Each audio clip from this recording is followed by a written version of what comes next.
Prenons un verre d'eau. On y trouve à l'intérieur de très nombreuses molécules d'eau.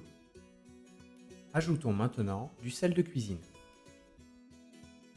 Agitons et observons la solution obtenue.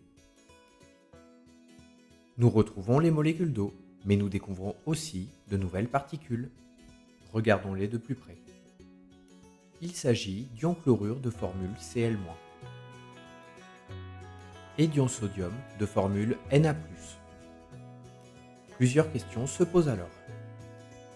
Pour commencer, que sont ces ions? Le signe moins de la formule de l'ion chlorure indique qu'il est négatif, tandis que le signe plus de la formule de l'ion sodium indique qu'il est positif. Un ion est donc une particule chargée électriquement. Ensuite, d'où viennent-ils? Les formules contiennent les symboles des atomes de chlore Cl et de sodium Na. Les ions viennent donc de ces atomes. Enfin, comment se forment-ils? Commençons par expliquer la formation de l'ion sodium Na+. Partons pour cela de l'atome de sodium Na. Il comporte un noyau. Et comme son numéro atomique est égal à 11, alors son noyau possède 11 protons, soit 11 charges positives. Autour du noyau gravitent 11 électrons chargés négativement. L'atome de sodium possède 11 charges positives et 11 charges négatives. Il est donc neutre électriquement. Comment faire maintenant pour obtenir l'ion sodium? Il suffit de retirer un électron à l'atome de sodium. Il y a alors plus que 10 charges négatives et l'ensemble n'est plus neutre, mais positif, car il y a plus de charges positives que de charges négatives. Ce n'est plus un atome, c'est un ion. Il s'agit de l'ion sodium de formule Na+, le plus indiquant qu'il est chargé positivement, car il a perdu un électron. Précisons qu'un ion positif est appelé cation. Expliquons ensuite la formation de l'ion chlorure Cl-. Partons donc de l'atome de chlore de formule Cl. Il comporte un noyau, et comme le numéro atomique du chlore vaut 17, il comporte 17 charges positives et donc 17 protons. 17 électrons gravitent autour de ce noyau.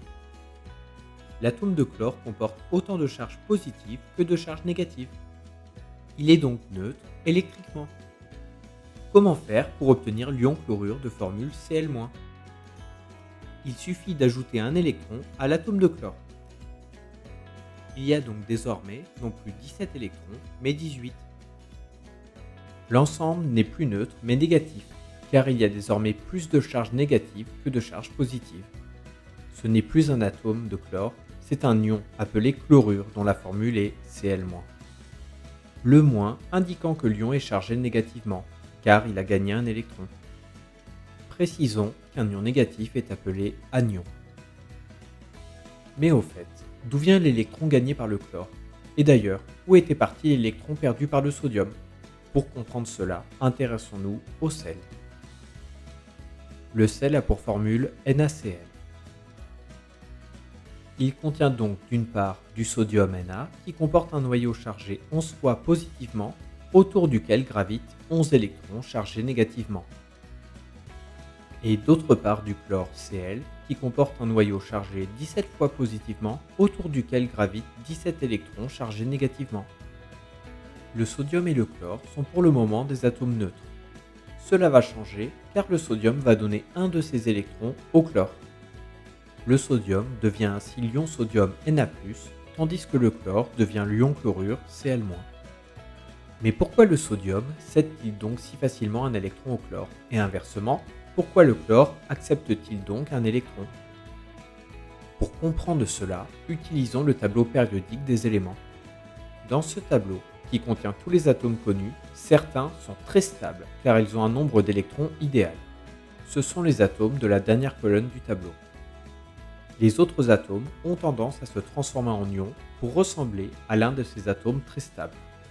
Le chlore a donc très envie de gagner un électron pour en avoir 18, comme l'argon Ar. Le sodium, quant à lui, a très envie de perdre un électron pour en avoir 10, comme le néon Ne. Ce qui se passe dans le sel profite donc aussi bien au sodium qu'au chlore. C'est pour cela que ces deux atomes vont s'associer. Revenons-en pour finir à la dissolution du sel dans l'eau. Reprenons un verre d'eau. Ajoutons-y du sel et agitons pour le dissoudre. Que se passe-t-il précisément lors de la dissolution? Le sel est constitué de deux ions associés, Na+ et Cl-. Lorsque le sel tombe dans l'eau, les molécules d'eau vont venir séparer les deux ions afin de les répartir dans la solution. Et cela va se produire de nombreuses fois. En fin de compte, la solution obtenue est constituée de molécules d'eau et d'ions dissous. La solution est dite ionique car elle contient des ions. Les ions sont de deux types, les cations, ici Na+, qui apportent des charges électriques positives à la solution, et des anions Cl- qui apportent des charges électriques négatives à la solution. La solution contient autant de charges positives que de charges négatives. Elle est donc neutre électriquement. Grâce à cette vidéo, tu as pu découvrir de nouvelles particules, les ions. Nous en reparlerons encore dans de prochaines vidéos. Si la vidéo t'a plu, n'hésite pas à t'abonner en cliquant en bas à droite.